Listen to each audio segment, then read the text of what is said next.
ओम शांति।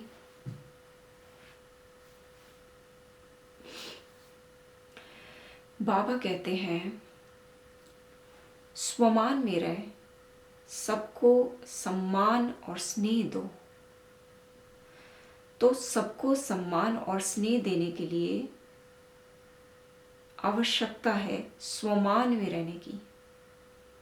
स्वमान क्या होता है? स्वमान होता है खुद को सम्मान देना, स्व को मान देना। स्वमान, सम्मान खुद को सबसे पहले देना है और वही व्यक्ति ही दूसरों को सम्मान देता है। और दूसरों को सम्मान देना मतलब दूसरों को स्नेह देना। और खुद को स्वमान कैसे देना है? उसके लिए स्वधर्म में टिक कर रहना है। स्वधर्म में टिक कर रहने का मतलब है खुद को ये याद में रहे, स्मृति में रहे कि मैं एक शांत स्वरूप आत्मा हूँ। अपना दृष्टिकोण बहुत ऊंचा रखें, बेहद का दृष्टिकोण, कि पूरी धरती और पूरी धरती पे सारी आत्माएं मेरी हैं, मेरे भाई हैं। कोई भेदभाव ना हो, पवित्र मन हो, स्वच्छ मन हो, साफ हो और सेवा भाव, दाता स्वरूप भाव हो। ऐसी स्मृति में सदा रहना है। लेकिन ये इतनी ऊंची ऊंची स्मृति और दृष्टिकोण, स्वमान में रहना, ये इसकी छोटी छोटी विधि है। और छोटी छोटी विधि यहाँ से शुरू होती है कि मैं शांत स्वरूप आत्मा हूँ, मैं प्रेम स्वरूप आत्मा हूँ। ये याद रखना है। तो इन्हीं पर हम आज चर्चा करेंगे। तो बाबा तो कहते हैं कि तुम शांत स्वरूप आत्मा हो, तुम प्रेम स्वरूप आत्मा हो। लेकिन हम तो कहते हैं कि हम किधर हैं शांत स्वरूप आत्मा? हम तो क्रोध करते हैं, क्रोधी हैं हम तो एक दूसरे को दुख देते हैं, पापी हैं हम तो अपने आप को अपमानित करते रहते हैं और वही सत्य माने हुए हैं, उसमें ही सत्य नजर आता है। जैसे ये स्वमान करने बैठते हैं तो अंदर से ये अपमानित जो भर रखा है अंदर, वो उजागर होने लगता है, इमर्ज होने लगता है, उत्पन्न होने लगता है। तो हम तो, और कुछ तो भाई बहन ये भी कहते हैं कि क्या फर्क पड़ता है, क्या आत्मा के गुण हैं, वो तो इतना भी नहीं समझते। तो उन्हीं के लिए आज की ये वीडियो है कि आखिर मैं क्यों समझूं कि मैं शांत स्वरूप आत्मा हूं, क्या लाभ है उसको याद करने का। इसको समझने के लिए हम एक डायमंड को देखते हैं, जो हीरा होता है, फिजिकल हीरा, हाईएस्ट प्योरिटी का, उसको सामने लाएं। वो हाईएस्ट प्योरिटी का जो हीरा है उसमें इतनी चमक क्यों है? क्योंकि उसमें कोई भी मिलावट नहीं है, इसीलिए उसमें हाईएस्ट प्योरिटी है। अब अगर उसको ऐसी जगह हम रख दें कि वो उस पर धूल जमा हो जाए तो क्या होगा? उसकी चमक कम हो जाती है। मतलब अभी भी उसकी जो इन्नेट क्वालिटीज़ हैं, जो चमकने की उसकी गुण है, वो अभी भी है, कहीं गया नहीं है। लेकिन धूल जमा होने के कारण वो चमक छिप गई है। अब हम एक मार्कर लें, ब्लैक कलर का मार्कर लें, उसको ब्लैक कर दें, तो अब कैसा लगता है वो? अब वो अभी भी उसकी इन्नेट क्वालिटीज़ हैं, लेकिन वो बिल्कुल छिप गई है। अब वो एक ब्लैक जेम जैसा लगता है, चमकता हुआ काले रंग का पत्थर लगता है। अब क्या करें? उसके ऊपर एक कलर्ड पेपर लगा दें, तो अब ये भी पता नहीं चलता कि वो हीरा है। अब तो वो छूने से भी ये बस लगता है कि कोई पत्थर है अंदर पेपर के, राइट? पर उसकी क्वालिटीज़ अभी भी हैं। ये बात इम्पोर्टेंट है। अब क्या करें? उसको एक बॉक्स में बंद कर देते हैं। उसको बॉक्स में बंद करेंगे तो अब तो ये बिल्कुल बता ही नहीं सकते कि उसके अंदर हीरा है। बस कुछ है इस बॉक्स के अंदर, इतना ही मालूम है। अब क्या करें? उस बॉक्स को एक बड़े बॉक्स में बंद कर दे, उस बड़े बॉक्स को और भी बड़े बॉक्स में बंद कर दे। अब लगता है कि उसके अंदर कभी हम कल्पना भी नहीं कर पा रहे कि उसके अंदर कोई छोटा सा हीरा भी हो सकता है। ऐसा लगता है कुछ बड़ी सी चीज़ होगी, राइट? अब उस बॉक्स को उठा के कचरे के डब्बे में और फेंक दें, तो अब तो ऐसा लगेगा कि हीरा तो कल्पना में भी आ ही नहीं सकता। ऐसा लगता है कि ये तो कचरे का डब्बा में जो पड़ा है ये तो तुच्छ है, ये तो जलाने लायक है, इसका तो कोई यूज़ ही नहीं हो सकता, इसको तो ये तो लैंड फिल कर रहा है ऐसे ही, इसका कोई पर्पज़ ही नहीं है, ऐसा लगेगा। तो अब हम जो अपने दृष्टिकोण से जो देख रहे हैं वो यही देख रहे हैं कि ये हीरा तो हमें दिखाई देता नहीं, उस बाहरी बॉक्स को और उसके वो भी ट्रैश कैन में पड़े हुए उस बॉक्स को देख रहे हैं, तो उस अवगुण ही दिखाई दे रहे हैं हमें। लेकिन अब कोई ऐसा महापुरुष वहाँ से जाता है ट्रैश कैन के बाजू से, सोचो बाबा ही आ गए हैं, बिंदु स्वरूप परम पिता परमात्मा स्वयं पधारे हैं और देख रहे हैं उसको जो ट्रैश कैन के अंदर पड़ा है। तो बाबा में तो शक्ति है वो देख लेने की जो वो है, और वो देख लेने की भी नहीं है जो वो नहीं है। यही उसकी मैजिक है। बाबा का मैजिक क्या है कि वो अवगुणों को देख ही नहीं सकता, क्योंकि उसमें वो अविद्या है। अवगुणों जैसे इच्छा मात्रम अविद्या होती है, इच्छा की अविद्या है, कोई चाहिए नहीं मुझे कुछ, इसकी अज्ञानता हो। ऐसे ही बाबा में गुणों अवगुणों को देखने की अविद्या होती है, वो देख ही नहीं पाता, वो उसको ही देखता है जो गुण है, जो सत्यता है, वो बाबा है। तो बाबा बता सकते हैं कि इसमें ये चमकता हुआ हीरा है। इसी कहानी को हम अपने ऊपर अप्लाई करें, ये हमारी कहानी है। जो बाबा हैं वो हम आत्मा, जो हम आत्माएं हैं, वो चमकता हुआ हीरा हम हैं। और बाबा हमें यही बताते हैं कि तुम वो चमकता हुआ हीरा हो, क्योंकि उसमें क्षमता है देखने की।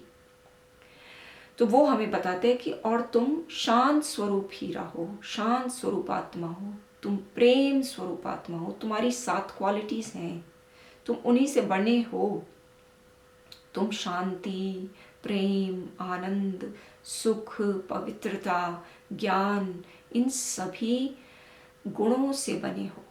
ये तुम्हारी पवित्रता, ये तुम्हारी प्योरिटी है, डिफाइन करती है।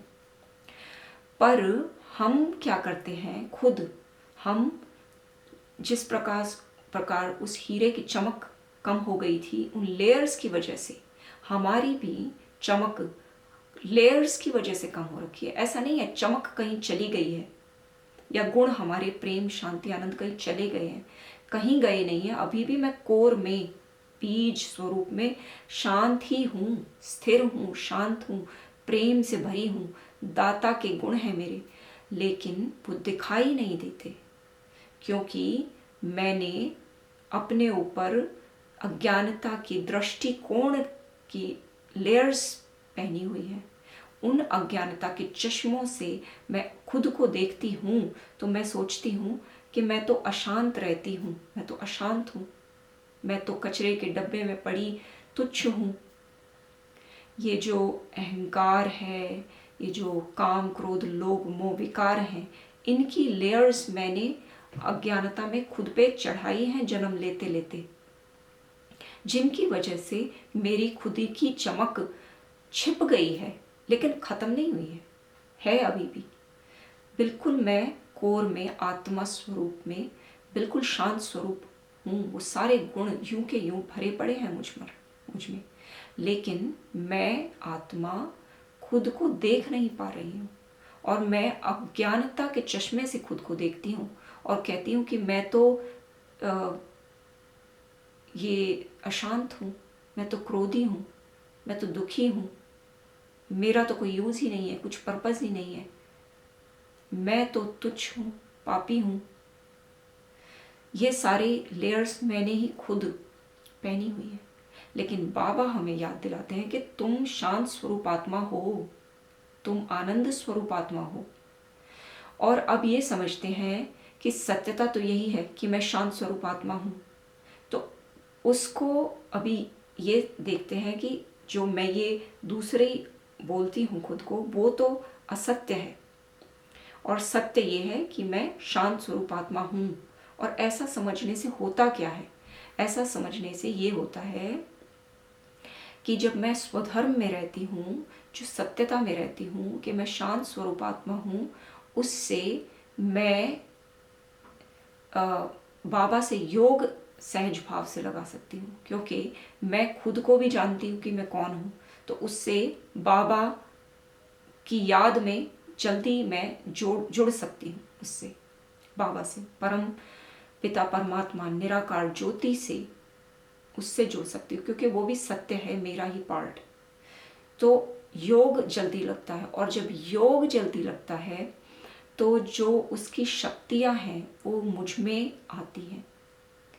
उन शक्तियों को, वो शक्ति मुझ में, ऐसा नहीं है कि मुझ में कोई शक्तियों की कमी है या मैं अशांत हूँ, लेकिन मेरी जो मैंने खुद की लेयर्स, झूठ की लेयर्स जो पहनी हैं, वो धुलने लगती हैं, विकर्म विनाश होने लगते हैं। जो मैंने खुद पे ओढ़े हुए हैं जन्म पे जन्म, वो क्लीन होने लगते हैं, और मैं एक पवित्र कटोरा, बुद्धि मेरी एक पवित्र बर्तन बनने लगती है। मैं आत्मा इमर्ज होने लगती हूँ, जो मेरे गुण हैं सारे, प्रेम शांति आनंद, वो इमर्ज होने लगते हैं, और मैं जो ये झूठ की अवगुण हैं ये धुलने लगते हैं। तो बाबा कहते हैं ना कि मेहनत मत करो, मुझे याद करो, बस खुद के स्वधर्म में टिके रहो।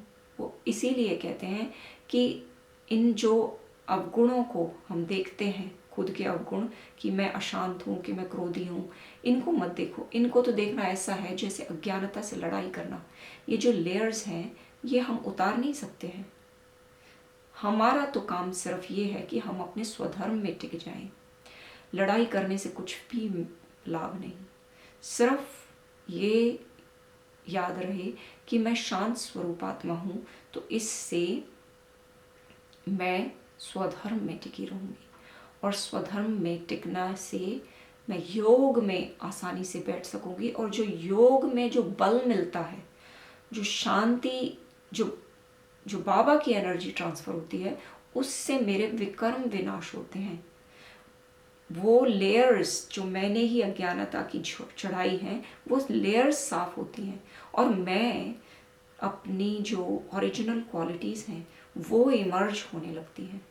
तो ये भरोसा रखें कि मैं शांत स्वरूप आत्मा हूँ, कहीं गई नहीं हूँ, बस ढकी हुई हूँ, छुपी हुई हूँ, और छुपी हुई हूँ ये विकर्मों से, अवगुणों से छुप गई हूँ। और ये अवगुण मैं क्लीन नहीं कर सकती, इनसे लड़ाई नहीं कर सकती, मैं इनको मैं कुछ सी तरीके से उतार नहीं सकती। इनको उतारने की विधि सिर्फ बाबा से योग है। ये ज्ञान है कि मैं शांत स्वरूपात्मा हूँ, लेकिन जो योग है वो है बाबा से जुड़ना और उसकी डिवाइन एनर्जी मेरे अंदर आना। उस डिवाइन एनर्जी से खुद ब खुद मैं इमर्ज होने लगूंगी अपने सातों गुण के साथ। तो इसीलिए ये इम्पोर्टेंट है कि मैं इन स्वधर्म को याद रखूं कि मैं शांत स्वरूप आत्मा हूँ, मैं प्रेम स्वरूप आत्मा हूँ, और योग में बैठे और पूरा दिन इन स्वमानों को याद रखें, ऊंची दृष्टिकोण में रहें, अवगुणों को याद ना करें, ना देखें, बाबा समान बन जाए हम, सिर्फ अपने और दूसरों के गुणों को ही देखें, खुद को भी सम्मान दें और दूसरों को भी सम्मान दें, खुद को भी स्नेह की दृष्टि से देखें और दूसरों को भी स्नेह दें और स्नेह की दृष्टि से देखें। दृष्टि ऊंची कर लें, दृष्टिकोण को ऊपर उठा लें, सम्मान में रहें, सम्मान दें, तो इतनी सहज तरीके से हम अपने ओरिजिनल क्वालिटीज़ को से चमकने लगेंगे। हीरा इमर्ज होने लगेगा। मैं आत्मा जो हूँ वो 7 गुणों से संपन्न, मैं सहज चमकने लगूंगी। तो ये बात अभी क्लैरिटी आई होगी कि मैं हूँ ही शांत स्वरूप आत्मा, ये मैं नहीं हूँ, ये मैंने अपनी धारणा बना ली है झूठ की। ये जितने भी अवगुण हैं ये झूठ हैं, ये सत्य नहीं है। सत्य तो ये है कि मैं शांत हूँ, मैं सर्व शक्तियों से भरपूर आत्मा हूँ, और इन्हीं को याद रखना है, इन्हीं में भरोसा रखना है और बाबा से योग करके विकर्म विनाश करने हैं, अवगुणों को मिटा देना है, धो देना है। तो अभी हम फिर से मिलेंगे और इनको फर्दर और डिस्कस करेंगे। ओम शांति।